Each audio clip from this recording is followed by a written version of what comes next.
Hi everyone. So this week we are looking at Chapter 9 and Chapter 10, which were about team communication and meetings. So my first quote from Chapter 9 is, "One way to clarify roles is to establish clear ground rules about how teams should best operate." I think this is important because clear roles help prevent miscommunication and conflict. Clear roles are instrumental in defining team norms and expectations, and they also ensure that everyone is on the same page. If everybody's not on the same page, there can be a lot of conflict or miscommunication, or someone does something that was somebody else's role, or somebody doesn't do something that was supposed to be their role. So it's important to have established roles in order to make everything go smoothly and in order to make sure everyone's happy. It might seem like a silly thing to actually create roles and tell everybody what specifically they need to do, but it'll actually keep everyone happier in the end.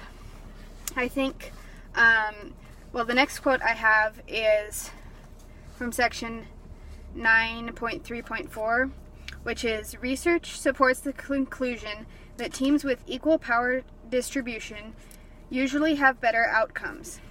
So power differences, I think, cause team members to undermine one another. If one person has expert power and they know what they're talking about, and another person has legitimate power and they're supposed to be the leader, but they're not as knowledgeable on the topic, it's pretty likely that those powers are going to clash and they're going to have miscommunication or frustration with each other.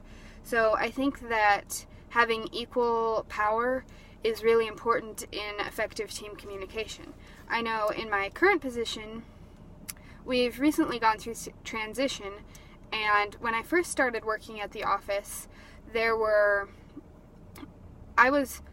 I gained a lot of knowledge about our work in real estate, and then we hired someone else who was actually supposed to be in a management role over me, but she didn't know a lot about the field, so she would often try to enforce her legitimate power, while I, being the one that had expert power, a lot of times ended up fighting with her over things that I knew were true and that she didn't want me doing, even though that's how I had been trained and what was supposed to be done in my role. So I think that having equal power distribution is really important. My next quote from Chapter 10 is, "For a meeting to be productive, the group or team should be small enough so that each participant can participate in the conversation." This is really important. For me, as a quiet person, I know just how important this is. Too many people in a meeting prevents adequate give and take discussion. If there are too many people, the quiet ones will keep quiet. They won't share their ideas. Even if they have really good ideas, they're not going to speak up.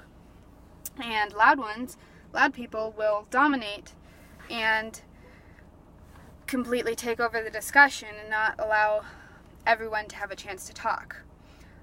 Sometimes having too many people also results in extraneous information. So sometimes you might have someone in a meeting who really doesn't need to be there, or whose input is in a different field or department, and their participation in the discussion is extraneous and would result in a lot of things being talked about that don't need to be talked about. In my current position, we have regular weekly meetings, and when I first started, we kind of went through and evaluated who actually needed to be part of the team meetings, because some people didn't even touch the parts of work that we were discussing in our meeting.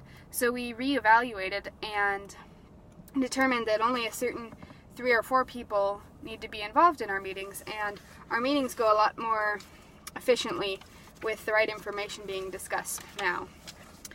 And my final quote from Chapter 10 is, "People are more satisfied with an outcome if they participate in the process that leads to it, rather than just being told what to do." When a decision is going to affect multiple people, the people will be more receptive if they have a part in the decision-making process. When I think that when people are left out of the decision-making process, they're going to resist no matter how you look at it. It could be a good decision, and it could be one that they would have helped to decide on, but without their input and say, they're gonna be more likely to resist than to go along with the decision. When I know that personally, whenever decisions have been imposed upon me, I usually tend to resist. If I'm part of the decision and can see why the decision is necessary and why it makes sense, then I am usually on board and willing to carry out the decision. But if it's just imposed on me and I'm simply told this is what you need to do because this is what we decided, I'm usually not going to be very on board with that and won't want to follow that decision. So those are the quotes from chapter 9 and 10, and we'll be back next week.